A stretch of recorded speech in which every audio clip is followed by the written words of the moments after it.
sa amin pong pinakamamahal na tagapamahalang pangkalahatan, ang kapatid na Eduardo V. Manalo, at sa amin pong pangalawang tagapamahalang pangkalahatan,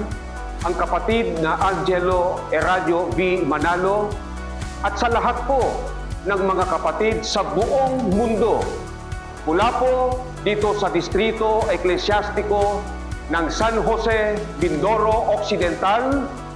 mula po sa mga panguluhan ng kapisan ng pansambahayan sa aming distrito, mula po sa lokal ng Adela, sa pangunguna po ng mga may tungkulin sa lokal ng Kaminawi, mula po sa lokal ng San Isidro, mula po dito sa lokal ng Mabini,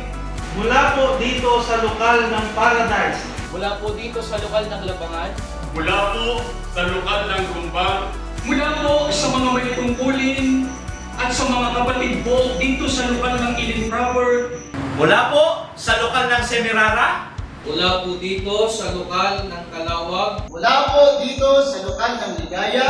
mula po dito sa lokal ng Magbay, mula po sa mga may tungkulin sa lokal ng Magsaysay, mula po dito sa lokal ng Manoon, mula po dito sa lokal ng Pulang Lupa, kami po sa lokal ng Purnaga, mula po sa lokal ng Sablayan, dito sa Distrito Eklesyastiko ng San Jose, Mindoro Occidental,